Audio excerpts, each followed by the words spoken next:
මම කියන්නම් ජීවිතේ හදාගන්න විදිහවල් මිනිස්සු.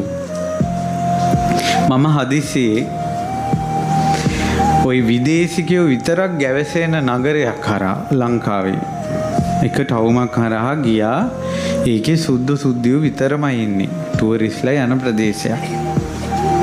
මට වොස්රූම් යන්න ඕන වෙලා මං හොටෙල් එකක් ළඟ නතර කරලා මං හොටෙල් එකට ගියා. ගිහිල්ලා ළමයිගෙන් ඒවා මට වොස්රූම් යන්න ඕන. හොඳයි හාමුදුරනේ කියලා මට පාසු හරි ගසලා දුන්නා. එළියට එනකොට තරුණ පුතේ මං එනකල් බලාගෙන ඉන්නවා. මං ඊට මගෙන් ඔළුව පාත් කළා ඇහුවා ස්වාමීන් වහන්සේ අපහසුවක් නැත්තම් මං ගිලම්පස එකක් පූජා කරන්න මට එකට අවස්ථාව දෙන්න පුළුවන්ද කියලා. මට ඉතින් හිතුණා මේ ළමයට ලාභයක් නෙමෙයි ඒක සංඝයාට උපස්ථාන කරන එක. මම හොඳයි පුතේ. ඊට පස්සේ ළමයා දැන් මාත් එක්ක අපේ ස්වාමීන් වහන්සේලා ගියා. අපි ඉතින් අසුන් ගත්තා. මේ ළමයා ගිලම්පස තව ළමයෙකුට අරන් එන්න කියලා. මෙයා ඉඳගත්තා. මෙයා ඒ හෝටලේ මැනේජර්. අවුරුදු 25ක් විතර වගේ. මට පින් දුන්නා. ස්වාමීන් වහන්සේ ධර්මයේ අහලා හැදිච්ච ළමයෙක් මම. අවුරුදු 18න් විතර වගේ සම්බන්ධයක් පටන් අරන් මං ගොඩාක් ඒ කෙල්ලට ආදරය කරද්දී ඒ කෙල්ල මට කරපු අසාධාරණයට මට සියදි විනාශ ගන්න හිතුණා. මං එක දිගට බොන්න ගත්තා අවුරුදු 18න්. බීලා පිස්සෙක් වුණා කිව්වා. ඊට පස්සේ ආ කල්පනා කළේ හොඳින් ඉක්මනට මැරෙන්න ක්‍රමයක් කිව්වා. එහෙම ඉන්නකොට මෙයා ෆෝන් එකෙන් දේශනාවක් අහලා. ඒ දේශනාව මෙයාට රහ වැටිලා. ඇයි එයාට ඒ දේශනාව ඇතුළට ගන්න ඉන්ද්‍රිය තිබ්බා. ඊට පස්සේ මෙයා එක දිගට දේශනා අහලා ඉක්මනට බොන එක නතර කළා. දැන් කිව්වා ස්වාමීන් වහන්සේ දැන් මං අවුරුදු 6ක් සුරාවක් ගන්න නැහැ කිව්වා. ඔබ වහන්සේලාට පින් කිව්වා මේක අපිව බේරගත්තට. හැබැයි මට අසපු වලට යන්න මට එහෙම දානමාන දෙන්න විවේකයක් නැහැ. තාත්තා මාව හොටෙල් එකට දැම්මා. මං ජීවිතේ වැඩිපුරම මේ හොටෙල් එකේ ඉන්නේ. මං බණහා යනකොට ස්වාමීන් වහන්සේ අපි තරුණ කොල්ලෝ අපේ හිතවලට කෙලෙස් එනවා. ඒකෝර මම ධර්ම දේශනාවක් ඇහුවා හිතට කෙලෙස් එනකොට නතර කරන්න ක්‍රම 5ක්. පළවෙනි ක්‍රමය තමයි හිතට කෙලෙසයක් එනකොට ඒ හිතන එක නතර කරන්න ඕන. හිතන්න නැතුව ඉන්න ඕන. දෙවෙනි එක වෙන දෙයක් හිතන්න ඕන. අර හිතට එන දේ හිතන්න නැතුව බලෙන් වෙන අරමුණක් හිතන්න ඕන. ඊළඟ තුන්වෙනි ක්‍රමය තමයි ආදීනව හිතන්න ඕන. මම මේ විදිහට නරක විදිහට හිතයිද්දී ඔය වෙලාවට මම මැරුණොත් එimhe කොහේ යයිද? අනිතක වැඩකුත් නැහැ මේ නිකන් ජරා දේවල් හිතලා කියලා ආදීනව හිතන්න ඕන. හතරවෙනි එක තමයි ඒකේ මූල හොයන්න ඕනේ. ඇයි මට මේ කෙලෙස් ආවේ ඇයි? ඒතර මම මේ ඇහෙන් මේ රූපේ දැක්ක නිසා. ඇයි මං ඇහෙන් මේ රූපේ දැක්කේ? මගේ ඇහැයි ඒ රූපයයි මගේ අවධානය එකට එකතු වෙච්ච නිසා. ඇයි එහෙම වුනේ? එහෙම වුනේ මට ඇහැක් තිබිච්ච නිසා. ඇයි ඇහැ තිබ්බේ කියලා ඇතුළට යන්න ඕන.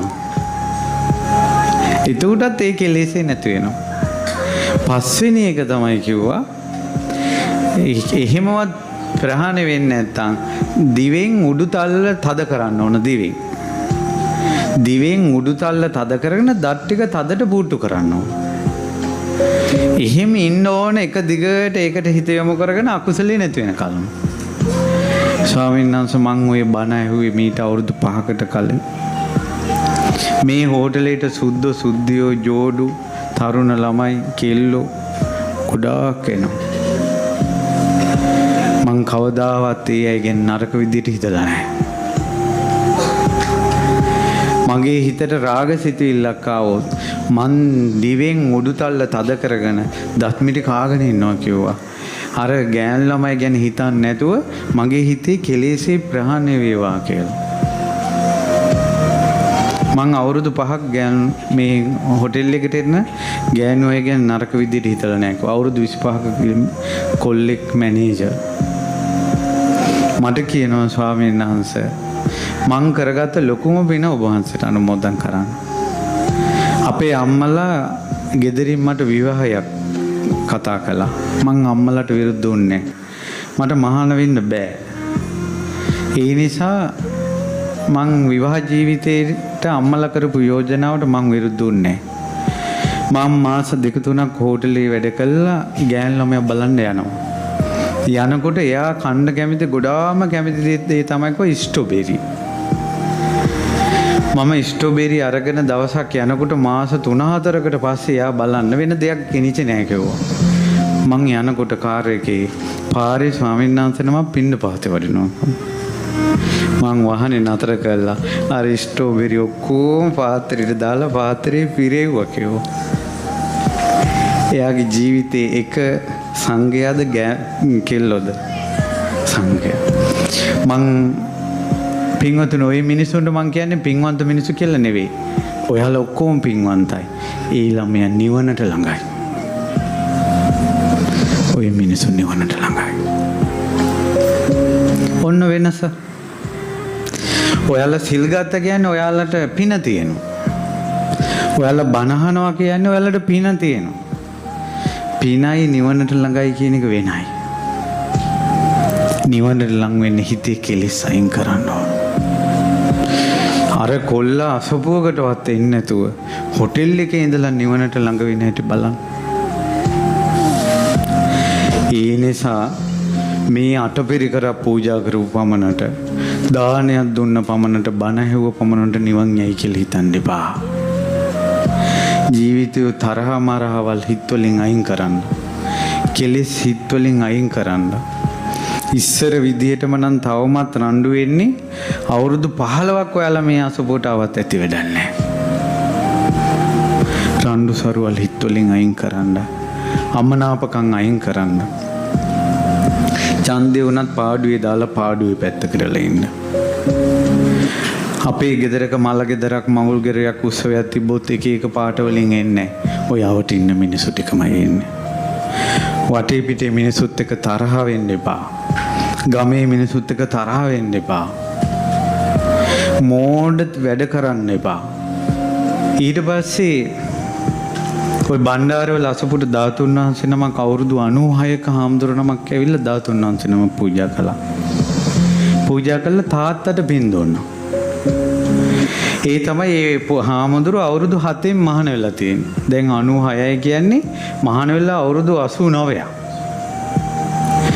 අවුරුදු 7 හාමුදුරුව මහාන වෙලා ගෙදරට ගියාට පස්සේ අම්මා හවස හකුරු කෑල්ලත් එක්ක කාට ටිකක් දෙනවා. දීලා හාමුදුරුවොත් එක්ක ටිකක් කතා කරගෙන ඉඳලා හැන්දෑ වෙනකොට තාත්තට කියනවලු අප්පච්චි අම්මා කියන්නේ පුතාලේ තාත්තා අපේ ස්වාමීන් වහන්සේ වැඩක් මෙව්වා නම් ඊට පස්සේ දැන් හැන්දෑ වෙලා පන්සල දුර පිරිවෙන දුර ගෙදර ළඟමලු ඉස්කෝලේ හැන්දෑව ඉස්කෝලේට ගිහිල්ලා මේස දෙකක් එකතු කරලා ඒක උඩ පැදුරක් දාලා කොට්ටයක් දාලා හාමුදුරන්ට සැතපෙන්න දීලා පොඩි හාමුදුරන්ට තාත්තා බිම පැදුරක් දාලා නිදා ගන්නවලු.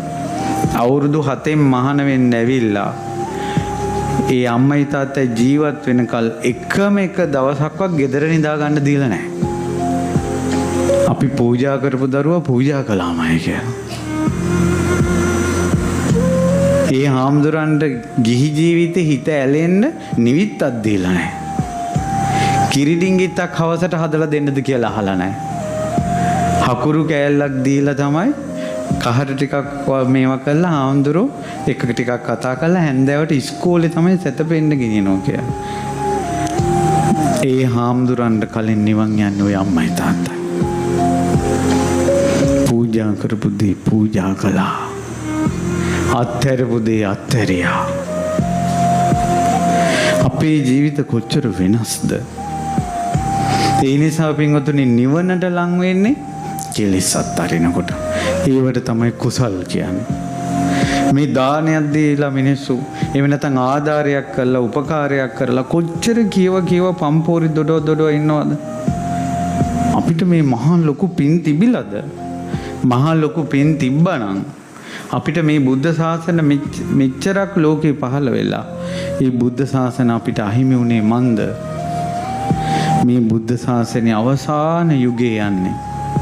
පින්වතුනි මේකත් වරද්ද ගන්න එපා. කල්පනා කරන්න. එකපාරම අර පිස්සුවෙන් වගේ එන